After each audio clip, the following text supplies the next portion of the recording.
Oui. Alors, Justine Doyonké.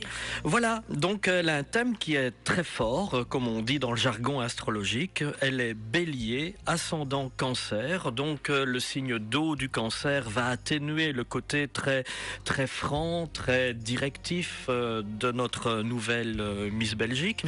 Elle a un thème qui est intéressant, surtout en ce moment, et ça on va en parler dans l'actualité par rapport à son actualité et ses projets.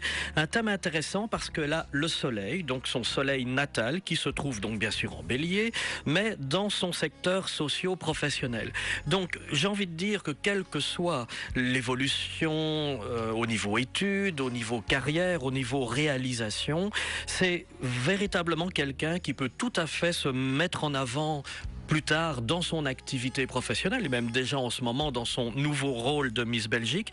Donc quelqu'un qui est promu généralement à une grande carrière, on dirait, avec ses aspects planétaires ici. C'est vrai qu'on aurait dû le faire, mais ça aurait pris beaucoup de temps. C'était faire le thème de toutes les candidates. Oui. Est-ce que vous auriez pu, en faisant ça, est-ce qu'on aurait pu voir... C'est difficile parce que forcément, comme toutes les candidates sont mises en avant par rapport à l'actualité, donc Voilà, elles sont donc, mises en lumière au devant de la scène. Juste, Voilà. déjà candidate, ça on l'aurait vu. Ça Oui. on l'aurait vu, mais Ça, savoir si elle gagne ou pas. C'est toujours ce qui est plus difficile à interpréter, mais en tout cas c'est clair que le thème ici, on peut comprendre pourquoi elle a été élue effectivement, parce qu'il y a certaines correspondances planétaires qui la mettent tout à fait en avant et certainement plus que les autres. D'accord.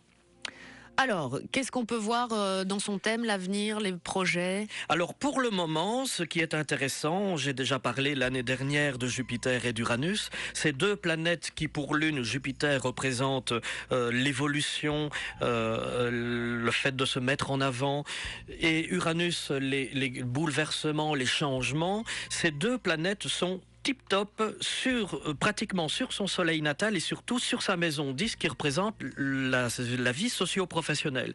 Donc c'est clair que c'est une mise en avant, une mise en lumière. Elle a été élue tip-top au bon moment par rapport à l'actualité, par rapport à ces deux planètes qui la mettent vraiment en valeur. Donc en gros, ça va être ça, et on se doute bien, en tant que Miss Belgique, pendant un an, elle va beaucoup travailler. Oui. Et le côté affectif, sentimental, ça, un peu de côté. Le côté affectif, pour l'instant, il n'est pas fortement marqué par rapport aux planètes dites rapides ou même lentes. Donc, je ne pense pas que cette année-ci devrait être une année d'engagement, de rencontre, de construction affective. Elle est toute jeune. Mais c'est évidemment, voilà, elle est toute jeune, elle a tout le temps devant elle. Mais elle a plutôt, effectivement, bon, là, on pourrait dire les détracteurs de l'astrologie pourraient dire, oui, c'est facile, elle est Miss Belgique, elle a un an d'actualité formidable. Ça, je suis tout à fait d'accord, je dirais la même chose. Mais c'est vrai que quand on a le thème sous les yeux, Jupiter et Uranus en maison 10, c'est forcé qu'elle est mise en avant dans son actualité. Donc même si elle n'était pas candidate à Miss Belgique, elle n'avait pas été élue, elle aurait certainement été mise en avant dans le domaine professionnel. Dans le domaine professionnel, des études ou des domaines artistiques qui sont aussi intéressants domaine pour artistique, donc on pourrait la retrouver... On pourrait la retrouver, la télé aussi... Je dirais que j'ai plus envie de dire en parallèle. C'est probablement pas, j'ai envie de dire, une Miss qu'on retrouvera sur les antennes de RTL, parce que je pense pas qu'elle a une évolution de carrière à travers les médias.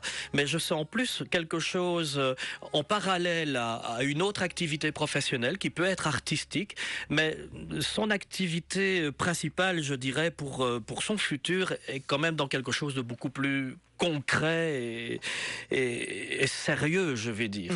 Oui. Alors la part d'ombre, parce qu'évidemment tout le monde a une part d'ombre. Voilà, tout le monde a une part d'ombre, et sa part d'ombre, c'est la dissonance entre Pluton et Mars qui lui donne une forte tendance à la rébellion. Elle a un caractère entier, donc derrière une apparence peut-être toute gentille, effacée, angélique. Il faut s'en méfier parce que c'est quelqu'un qui est, selon moi, très entière. C'est tout ou rien avec elle. Elle aime ou elle déteste. Elle peut être dénuée de diplomatie dans certaines circonstances.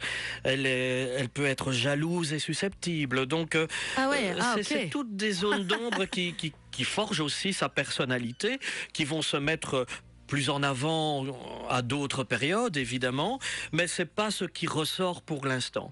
Donc si j'ai encore 30 secondes, c'est vrai, 30, si on parle top un chrono. petit peu de la polémique pour le moment et pour peut-être voir quand les choses vont un petit peu se calmer.